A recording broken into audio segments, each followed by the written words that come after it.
Hey everyone, Internet busiest book reader here. Today I want to talk about It's Okay to be Angry About Capitalism by Bernie Sanders. Bernie Sanders is an American politician, so a lot of the topic discussed here will of course contain a lot of the politics that is going on in America. But unfortunately, capitalism, as this book will break down, is something that affects all of us globally whether we're aware of it or not. The book opens up with him explaining about his vocal hate towards the system that capitalism built in America's politics and how much weight it have over the politician decisions. Then he moved on to America 2020 election, one of the most bizarre things to witness for people outside of the states. Something that Bernie actually already warns people about how abnormal the election and Donald Trump is and will be, which has unfortunately been proven to be correct again and again. He then took the time to warn people that Trump got into power not because of all the bigots, which is true since historically despots have risen into power more because they click with good people that are desperate for change instead of all the bad people supporting him. Especially since now that all the dust has settled, most of us are aware that Barack Obama, yes we can, didn't really make any change to the status quo. It just made it less visible for a while. And let's not forget that Trump's opposition are made up of rich, privileged, out of touch, beautiful people who made up of the top percent of the world, which now in hindsight we can see that it is not a good look, especially after that Imagine Song celebrities cover. The story then goes on to list the accomplishments and steps he's taken during his campaign on 2016 and 2020, where he not only have to deal with pressure from his party opposition like Donald Trump, but also pressure from his own party in having to get certain obvious deals that benefit lower class workers to be okay. Although, and as usual with any politician personal story, better to take them with a grain of salt. We can never be too sure whether everything they said are the most accurate depiction of the event after all. Except the really obvious one, obviously, like the attack on Capitol where Trump refused to accept his loss.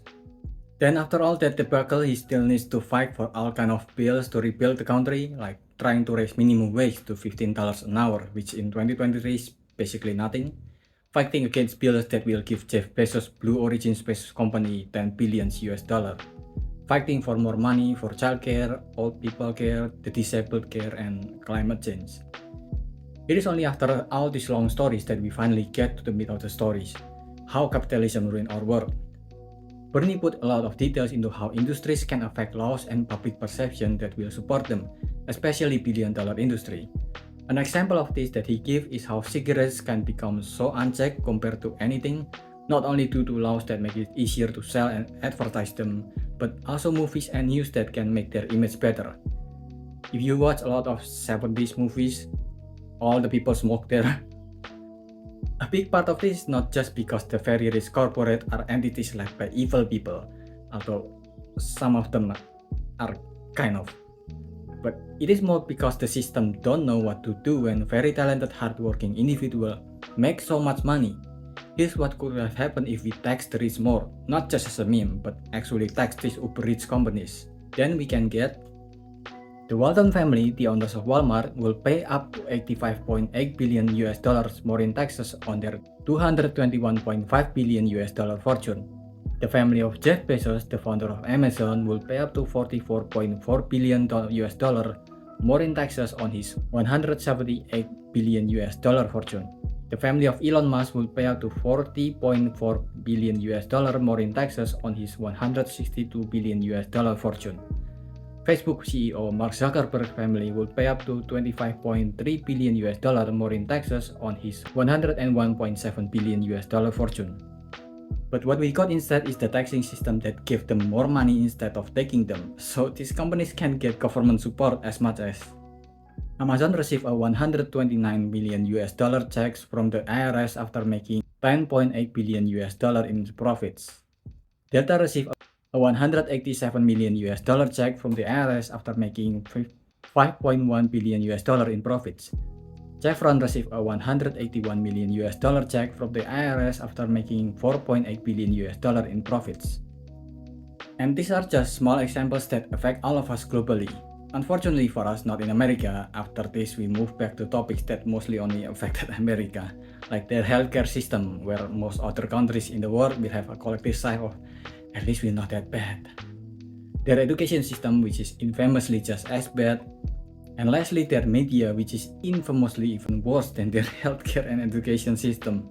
and how those medias from both parties are used to discredit Bernie a lot because he does want to take more from the rich.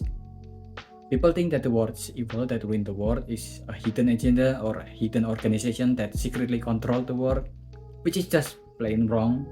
The evil of the world works in an open system that you can just plainly see but can do nothing about.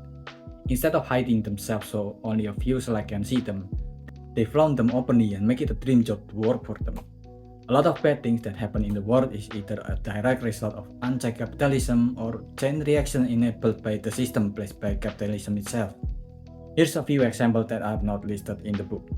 Apple, who can just pay a small fine after lying to their customers about their battery life, and who can pay media so they can always be portrayed as the good guys in movies and series. Planned obsolescence, where phone battery used to be easily replaceable and where lamp break easier and phone break easier. Comics resetting the progress of their story to get back to status quo. Hollywood refusing the demand of the Writers Guild to protect their future even if they had to make the writers homeless. Unity Engine trying to make money even when it can cause the death of indie game industry. Scammers that can just get away scot-free even when their scams are already out in the open like Logan Paul, Dylan Dennis, and a whole lot of others.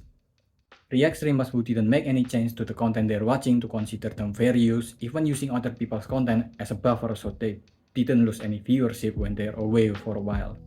And a lot of other examples that I'm sure I forgot to mention and you can put in the comment below, I guess. And all these things that is enabled because of system built by capitalism and for capitalism, it is often blamed on other things that if you already know what's up, just don't make a lot of sense. And the book will also give a lot of points on this and how we can change those systems. Honestly, a lot of the book don't have anything to do with the title. In fact, most of them feels like it's just Bernie Sanders humble bragging about his political achievement. I had a moment in the book where I realized that this son of a bitch has clickbaited me into a political campaign. But fair enough, I can respect the grain at least. Oh, and obviously, since this is a book written by a politician, there are a lot of politics in it. It's not even a hidden agenda, more like an openly admitted agenda. So the book is definitely not for people who got triggered by politics so much or a differing opinion. If those things get you so angry that veins started popping in your face and neck and your mouth started foaming, I'd suggest to avoid this book. Also, a lot of the book is mostly targeted to America since it is written by an American politician, obviously. So unless for some reason, if like me, you just want to read something different out of curiosity or want to make a video out of it, this is just okay. The information on how deep capitalism has dug into our society is good, but other than that, nothing really special except if you're really curious about Bernie Sanders after seeing a lot of his memes. And although the information on capitalism and how this corporate works on a government level is amazing, don't get me wrong, I think those are good enough that you should read it even if it's just for those parts. But the book does have this ick on part that feels like, let's just say politician self-marketing that had too much patting on their own back. You know what I mean. Overall, I give this book a 3. What do you think? Are you gonna read it? Did I miss anything? Leave your thoughts in the comment below and subscribe to the channel. That's about it.